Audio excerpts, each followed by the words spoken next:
ನಮ್ಮ ಚಾನಲ್ಗೆ ನಿಮ್ಮೆಲ್ಲರಿಗೂ ಸುಸ್ವಾಗತ. ಇವತ್ತಿನ ನಮ್ಮ ಚಾನಲಲ್ಲಿ ಮೂಲಂಗಿ ಸಾರು ಮಾಡೋದು ಹೇಗೆ ಅಂತ ನೋಡೋಣ. ಈ ಸಾಂಬಾರು ಮಾಡಲಿಕ್ಕೆ 2 ಕಪ್ಪು ತೊಗರಿಬೇಳೆ ತಗೊಂಡು ಅದನ್ನು ನೀರಲ್ಲಿ ಚೆನ್ನಾಗಿ ತೊಳ್ಕೊಬೇಕು.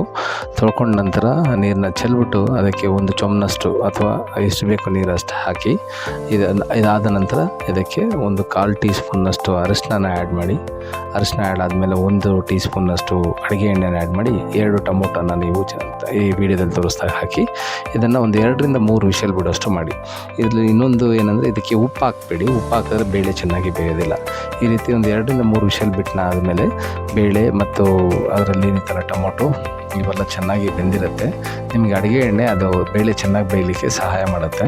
ಆಲ್ಮೋಸ್ಟ್ ಇದು ಫುಲ್ ಬೆಂದಿರೋದನ್ನ ನೀವು ಒಂದು ಹ್ಯಾಂಡ್ ಬ್ಲೆಂಡರ್ ಅಥವಾ ಏನಿದೆ ಬ್ಯಾಚುಲರ್ಸ್ ಸೌಟ್ನ ಇಟ್ಕೊಂಡು ಅದನ್ನು ಚೆನ್ನಾಗಿ ಸ್ಮ್ಯಾಶ್ ಮಾಡಿದ್ರೆ ಬೇಳೆ ಸಾಂಬಾರಿಗೆ ಬೇಕಾದಂತಹ ಬೇಳೆ ರೆಡಿಯಾಗಿಬಿಡುತ್ತೆ. ಇದಾದಮೇಲೆ ನಾವು ನೆಕ್ಸ್ಟ್ ಏನು ಮಾಡ್ತೀವಿ, ಒಗ್ಗರಣೆಗೆ ರೆಡಿ ಮಾಡಲಿಕ್ಕೆ ಒಂದು ಪಾತ್ರೆ ತೊಗೊಂಡು ಅದಕ್ಕೆ 1 2 ರಿಂದ 3 ಟೇಬಲ್ ಸ್ಪೂನ್ನಷ್ಟು ಸೂರ್ಯಕಾಂತಿ ಅಡುಗೆ ಎಣ್ಣೆ ನಾವು ಯೂಸ್ ಮಾಡ್ತಾಯಿದ್ದೀವಿ. ಅದನ್ನು ಹಾಕಿ ಅಥವಾ ಕಡಲೆಕಾಯಿ ಎಣ್ಣೆನ ನೀವು ಯೂಸ್ ಮಾಡಿ. ಎಣ್ಣೆ ಚೆನ್ನಾಗಿ ಕಾದ ನಂತರ ನೀವು 1 ಸ್ಪೂನ್ನಷ್ಟು ಸಾಸಿವೆ ಹಾಕಿ, ಆಮೇಲೆ 10 ರಿಂದ 12 ಕರಿಬೇವು ಎಲೆ ಹಾಕಿ. ಇದಾದಮೇಲೆ ಸಣ್ಣದಾಗಿ ಒಂದು ಮೀಡಿಯಮ್ನ ಈರುಳ್ಳಿನ ಸಣ್ಣದಾಗಿ ಉದ್ದುದ್ದಕ್ಕೆ ಹೆಚ್ಚಿಟ್ಕೊಂಡಿದ್ದೀವಿ. ಅದನ್ನು ಕೂಡ ಇದಕ್ಕೆ ಹಾಕಿ ಒಂದು ಗೋಲ್ಡನ್ ಬ್ರೌನ್ ಕಲರ್ ಅಥವಾ ಈರುಳ್ಳಿ ಹಸಿ ವಾಸನೆ ಹೋಗೋ ತನಕ ಒಂದು ಮೀಡಿಯಮ್ ಸಿಮ್ಮಲ್ಲಿಟ್ಟು ಇದನ್ನು ಚೆನ್ನಾಗಿ ನೀವು ಫ್ರೈ ಮಾಡಿ. ಇದನ್ನು ಫ್ರೈ ಮಾಡಿದ್ಮೇಲೆ ನಾವು ಇಲ್ಲಿ ಏನು ಮಾಡಿದ್ದೀವಿ, 1/4 kg ಮೂಲಂಗಿ ತಗೊಂಡು ಅದನ್ನು ಸಣ್ಣಕ್ಕೆ ಹೆಚ್ಚಿಟ್ಕೊಂಡಿದ್ದೀವಿ. ಸೊ ಈ ರೀತಿ ರೌಂಡ್ ಶೇಪಲ್ಲಿ ಚೆನ್ನಾಗಿ ಹೆಚ್ಚಿಟ್ಕೊಂಡು ಅದನ್ನು ಕೂಡ ನೀವು ಸ್ವಲ್ಪ ಫ್ರೈ ಮಾಡಿ ಎಣ್ಣೆ ಜೊತೆ.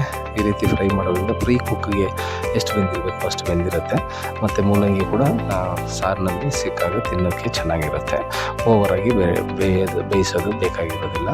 ಇದಾದಮೇಲೆ ನಾವೇನು ಮಾಡ್ತೀವಿ, ಏನು ಆ ಬೇಳೆ ಸ್ಮ್ಯಾಶ್ ಮಾಡಿ ಇಟ್ಕೊಂಡಿದ್ವಲ್ಲ ಆ ಬೇಳೆದನ್ನು ತಗೊಂಡು ಆ ಬೇಳೆನ ಇದಕ್ಕೆ ಡೈರೆಕ್ಟಾಗಿ ವಿತ್ ಆ ಬೇಳೆದೇನಿದೆ ನೀರು ಅದನ್ನು ಕೂಡ ಆ್ಯಡ್ ಮಾಡ್ಬೋದು. ಬೇಳೆ ಉಳಿದಿದ್ರೆ ನೀವು ಬೇಕಾದ್ರೆ ಸ್ವಲ್ಪ ಸಾರು ಜಾಸ್ತಿ ಗಟ್ಟಿ ಬೇಡ, ಸ್ವಲ್ಪ ಮೀಡಿಯಮ್ ಮಾಡೋರು ಏನು ಉಳಿದಿದೆ ಬೇಳೆ ಅದೇ ಬೇಳೆಗೆ 1 ಲೋಟ ನೀರು ಹಾಕಿ ಅದನ್ನು ಕೂಡ ಈ ಪಾತ್ರೆಗೆ ಸೇರಿಸ್ಬೋದು. ಈ ರೀತಿ ಸೇರಿಸಿದ್ಮೇಲೆ ಒಂದ್ಸಲ ಚೆನ್ನಾಗಿ ಇದನ್ನು ಮಿಕ್ಸ್ ಆದಮೇಲೆ ನಾವೇನು ಮಾಡಬೇಕು ಅಂದರೆ, ಸಾಂಬಾರಿಗೆ ರುಚಿ ಬರಲಿಕ್ಕೆ ಬೆಳ್ಳುಳ್ಳಿ ಮತ್ತು ಇದು ಆ್ಯಂಟಿಬಯೋಟಿಕ್ ಅದರಿಂದ ಹೆಲ್ಪ್ ಆಗುತ್ತೆ. ಇದನ್ನು ನೀವು ಇನ್ ಬಿಟ್ವೀನ್ ಸಾಂಬಾರಿಗೆ ಸೇರಿಸಿ, ತೊಗರಿಬೇಳೆ ಜೊತೆ ಸೇರಿಸೋದು ಬೇಡ. ಅದಾದಮೇಲೆ 1 ಟೀ ಸ್ಪೂನ್ನಷ್ಟು ಅಚ್ಚು ಖಾರದ ಪುಡಿಯನ್ನು ಕೂಡ ಇದಕ್ಕೆ ಸೇರಿಸಬೇಕಾಗತ್ತೆ. ಈ ರೀತಿ ಸೇರಿಸಿ ಮಿಕ್ಸ್ ಮಾಡಿ. ಈ ಮಿಕ್ಸ್ ಆದಮೇಲೆ ನಾವು ನೆಕ್ಸ್ಟ್ ಏನು ಮಾಡಬೇಕಾಗತ್ತೆ, ಕಲ್ಲುಪ್ಪು. ನಾವಿಲ್ಲಿ ಆರೋಗ್ಯಕರಕ್ಕೆ ಉತ್ತಮವಾದ ಕಲ್ಲುಪ್ಪನ್ನು ಯೂಸ್ ಮಾಡ್ತೀವಿ. ನೀವು ರುಚಿಗೆ ತಕ್ಕಷ್ಟು ಉಪ್ಪನ್ನು ನೀವು ಟೇಬಲ್ ಸಾಲ್ಟರ್ ಬರಲ್ಲ ಹಾಕ್ಕೊಳ್ಳಿ. ಇದಾದಮೇಲೆ ನಾವು ಸಾಂಬಾರು ಪುಡಿನ 1 ರಿಂದ 1 ಸ್ಪೂನ್ ಹಾಕ್ಬೋದು. ನೀವು ಬ್ಯಾಚುಲರ್ಸ್ ಇದ್ದರೆ ಸಾಂಬಾರು ಪುಡಿ ಮಾಡೋದು ಹೇಗೆಂದರೆ MTR ಸಾಂಬಾರು ಪುಡಿ ಅವ್ರನ್ನ ಕೂಡ ನೀವು ಹಾಕ್ಕೋಬೋದು. ಫ್ಲೇವರ್ ಮತ್ತು ಟೇಸ್ಟ್ ಅದು ಕೊಡುತ್ತೆ. ಈ ರೀತಿ ಚೆನ್ನಾಗಿ ಕುದಿ ಬರುತ್ತೆ. ಈ ಪ್ರೋಸೆಸ್ಸು 15 ರಿಂದ 20 ನಿಮಿಷದೊಳಗೆ ನಿಮಗೆ. ಇದಾದಮೇಲೆ ಚೆನ್ನಾಗಿ ಕುದಿ ಬಂದ ನಂತರ ಈ ರೀತಿ ಆಫ್ ಲೈಟ್ ಇಟ್ಟು ನೀವು ಮೀಡಿಯಮ್ ಫ್ಲೇಮಲ್ಲೇ ಇದನ್ನು ಮಾಡಿ ಒಂಚೂರು ಕೊತ್ತಂಬರಿ ಸಣ್ಣಕ್ಕೆ ಹೆಚ್ಚಿ ಅದಕ್ಕೆ ಆ್ಯಡ್ ಮಾಡಿಬಿಡಿ ಸಾಂಬಾರಿಗೆ.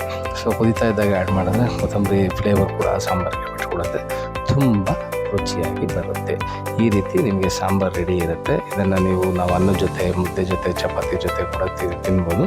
Thank you for watching. Happy cooking.